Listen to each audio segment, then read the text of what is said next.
All right, yesterday we talked about work energy theorem. Today we're going to talk about conservation of energy. So for all the practice problems we're doing today, your total mechanical energy is going to be conserved. So it's just going to be converted from one form of mechanical energy to another form of mechanical energy. If you remember from last week, your mechanical energy is this is equal to the sum of your potential energies plus your kinetic energies. So your gravitational potential energy or your spring potential energy and your kinetic energy. So if you have one, two, or all three of these types of energies, you have mechanical energy. All right, so let me just read through a few. And then I will have you do the rest on your own. So number 1 says, consider the following motion of a ball in the following two frictionless situations. We can also neglect air resistance. For each situation, indicate the forces doing work upon the ball, indicate whether the energy of the ball is conserved, and explain why. And finally, simplify the work energy equation and use it to find the kinetic energy and the velocity of the 2 kilogram ball just prior to striking the ground. So the forces doing work here, going from a higher position to a lower position, what is making this ball move is going to be your gravitational force. And your energy is going to be conserved here. And it will be conserved for all of these situations for today. So I can say that my energy to begin with is going to be gravitational potential energy. And it's going to be converted into kinetic energy. So I can say that I have 100 joules of potential energy to begin with. And I will have 100 joules of kinetic energy to end with. So I can figure out what the velocity of the ball is going to be, because I know that my kinetic energy when the ball just before it reaches the ground is going to be 100 joules. So I can say that my kinetic energy is equal to 1/2 mv squared. Rearranging this equation, I can say it's 2ke divided by m, take the square root, will give me my velocity. So I could say that 2 times 100 divided by my mass, which was 2 given to me in the equation. This is going to be the square root of 100, which is 10 meters per second.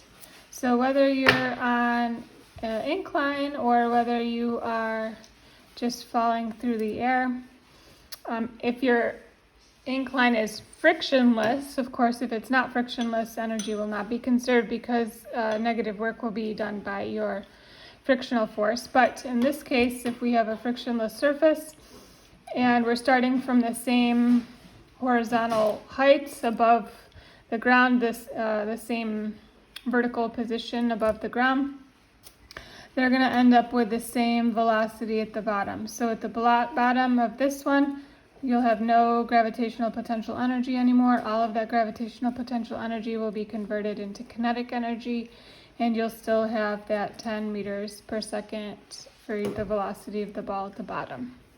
And again, if this had a friction on the surface, the velocity ending with will be something less than 10.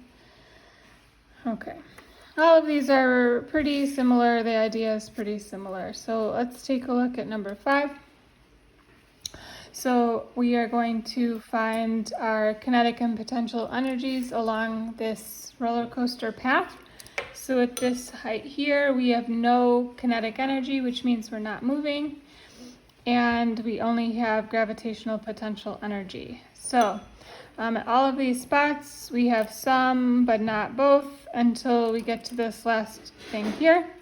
So I know that my total mechanical energy for this whole motion is going to be 40k joules, 40,000 joules of energy.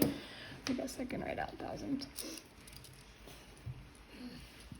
of energy.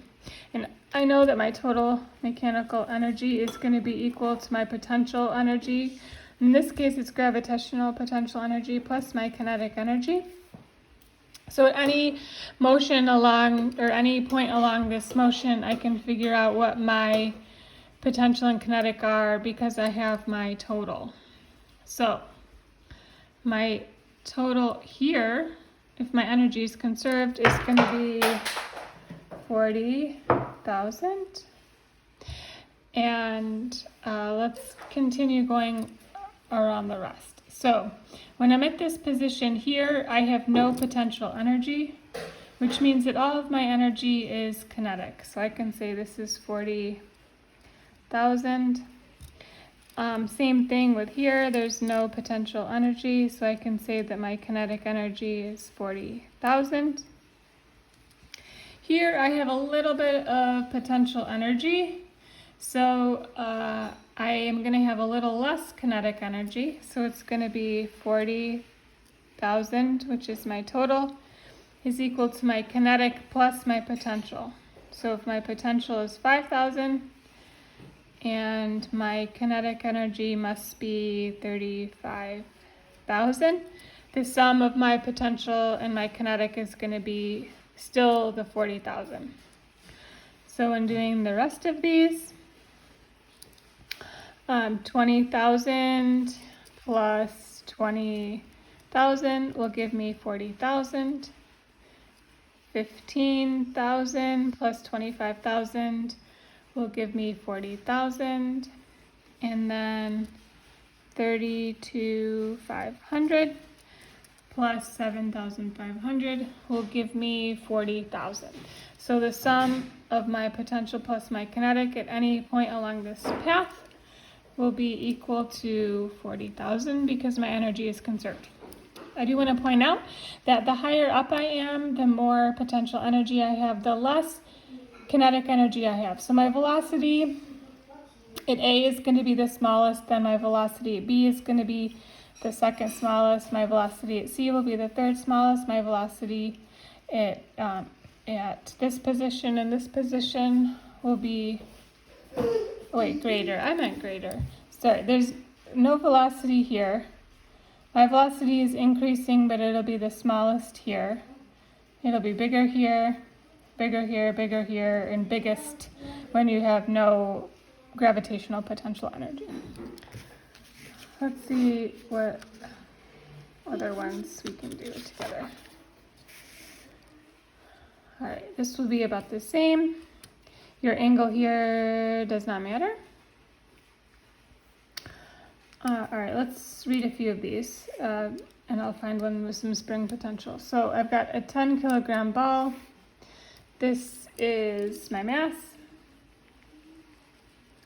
Thrown into the air, it goes 3 meters per second when thrown.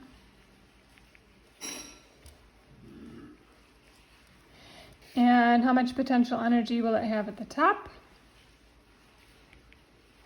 So in writing my conservation of energy statement, I am starting with kinetic energy when my ball is being thrown, and then my energy is going to be converted to potential energy on the way up. It's going to have the most gravitational potential energy when it's at its highest position.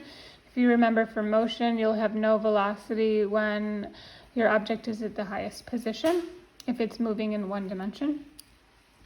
And so I can say that my 1/2 mv squared at the bottom is going to be equal to my potential energy at the top. And I can solve for my potential energy at the top by plugging in my variables for kinetic energy. Squared. So what is that? 9,000, 45,000 joules of energy. Let's double check.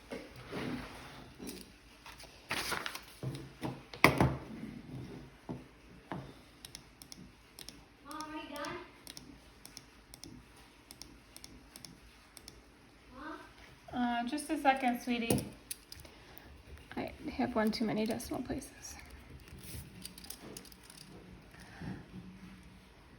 All right, so we want to identify what kind of energy we're starting with, what kind of energy we're ending with, and I'll make another video with a few more.